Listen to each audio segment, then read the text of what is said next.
Hi students, my name is Ruchika. I welcome you to the English Academy. This is our series of idioms and phrases. यहाँ पे हम English language में commonly use होने वाले idioms को discuss करते हैं. आज का हमारा idiom है All that glitters is not gold. यहाँ पर हम डिस्कस करेंगे इस idiom का मीनिंग क्या है, इसकी ओरिजिन कैसे हुई यानी कि इसकी शुरुआत कैसे हुई, and then some example sentences where you can use this idiom.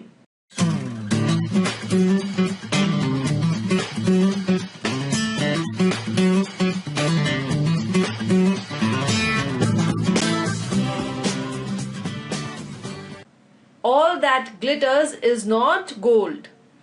So first of all, let us come to the meaning of this idiom. All that glitters is not gold. It means that a thing which seems valuable. Seems valuable means दिखने में वो आपको कीमती लगती है, precious लगती है, and it looks to be attractive. आपको कोई चीज आकर्षण करती है, आकर्षित लगती है at the first look. पहली नजर में कोई चीज बहुत ज्यादा मूल्यवान लगती है, बहुत ज्यादा अच्छी लगती है, बहुत ज्यादा सुंदर लगती है, may turn out to be worthless or waste.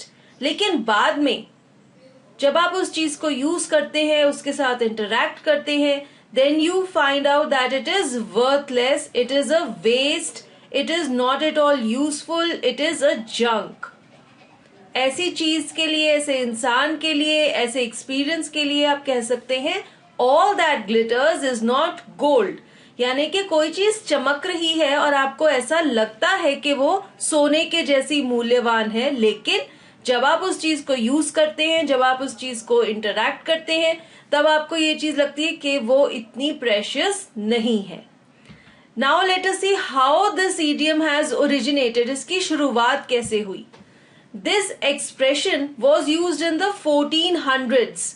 इस साल में इस एक्सप्रेशन की यूजेज की शुरुआत हुई फॉर फॉल्स अपीयरेंसेस, यानी कि झूठ मूठ के दिखावे के लिए, बनावटी दिखावे के लिए इस एक्सप्रेशन को यूज किया जाता था. A short story the gold that glittered was about people who were fooled by ways to make quick money. एक कहानी थी, जैसे कि हमने बहुत सारी मॉरल स्टोरी सुनी है, ऐसे ही एक कहानी थी जिसका नाम था द गोल्ड दैट ग्लिटर्ड. और इस कहानी का यही मॉरल था कि कई लोगों का बेवकूफ बना दिया जाता था ये लालच देके कि वो बहुत जल्दी ढेर सारा पैसा कमा पाएंगे. Some gold miners were also fooled by a duplicate material which was called iron pyrite, which looked like gold, but in fact it was a useless junk. तो पुराने टाइम्स में एक नकली गोल्ड आता था. Duplicate means copy, artificial. आप देख सकते हैं यहाँ पर पायराइट और फूल्स गोल्ड भी कहा गया है, क्योंकि जो लोग बेवकूफ बन जाते थे वो ये समझते थे कि ये सच में ये सोना है, ये गोल्ड है, लेकिन असलियत में ये नकली गोल्ड है, ये डुप्लीकेट गोल्ड है और ये बिल्कुल भी वैल्यूएबल नहीं है, ये एक जंक है यानी कि कूड़ा कबाड़ है. तो ऐसे ही लोगों का बेवकूफ बना लिया जाता था और इसी बेवकूफ बनने की वजह से ये कहावत शुरू हुई थी all that glitters is not gold. Now let us see some sentences where you can use this idiom. The life of celebrities is very attractive but Aliana's bad condition shows that all that glitters is not gold. ये अलियाना है. For example ये अलियाना है, ये एक celebrity है. आप देख सकते हैं ये एक अवार्ड फंक्शन में अवार्ड जीत रही है, लेकिन फैक्ट में इसकी लाइफ क्या है. शी इज एडिक्टेड एंड इतनी बुरी हालत है इसकी. तो हम ये कहना चाहते हैं कि दूर से देखने में हमें सेलिब्रिटीज की लाइफ बहुत अट्रैक्टिव लगती है, हमें बहुत आकर्षित करती है, पर आलियाना की हालत देखकर ये पता चलता है that all that glitters is not gold. यानी कि ये जो चमक धमक भरी सेलिब्रिटीज की जिंदगी है, सच में ये इतनी अच्छी नहीं है. एक और सेंटेंस है Jaya sent her child to the best school but his poor result proves that all that glitters is not gold. अब जया ने अपने बच्चे को सबसे अच्छे स्कूल में भेजा इस आशा में कि उसका बच्चा पढ़ाई में अच्छा हो जाएगा अगर वो एक अच्छे स्कूल में जाएगा, लेकिन उसका एक बहुत ही बुरा रिजल्ट आया जिससे हमें ये पता चलता है कि जो स्कूल है ये इतना अच्छा नहीं है।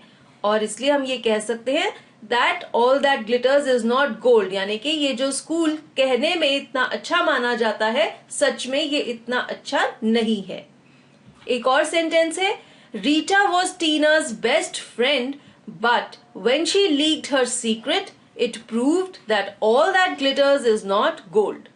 ये जो कहावत है हम रीटा के लिए यूज कर रहे हैं कि जबकि ये टीना की बेस्ट फ्रेंड थी, लेकिन जब इसने इसका सीक्रेट लीक कर दिया, इसने अपनी दोस्ती को बिट्रे किया, और इसलिए हम रीटा के लिए कह सकते हैं that she is also like fake gold, she is also duplicate, she is not a precious friend and all that glitters is not gold. एक और सेंटेंस है, I bought a branded designer top which faded in one wash. Alas, all that glitters is not gold. अब मैंने एक बहुत ही अच्छी बहुत ही महंगी डिजाइनर टॉप खरीदी, लेकिन वो एक ही बार में धुलाई में फेड ऑफ हो गई, खराब हो गई, और इसलिए मैं ये कहती हूँ कि जो टी शर्ट है और ये जो डिजाइनर ब्रांड है it is glittering but it is not gold. ये चमक रहा है, बहुत ज्यादा मशहूर है, लेकिन ये गोल्ड की तरह प्रेशियस नहीं है क्योंकि ये एक जंक है, कबाड़ है, एक ही धुलाई में ये खराब हो गया है। I hope with this the meaning of this idiom, how you can use it in sentences is clear to you. Thank you for watching this video.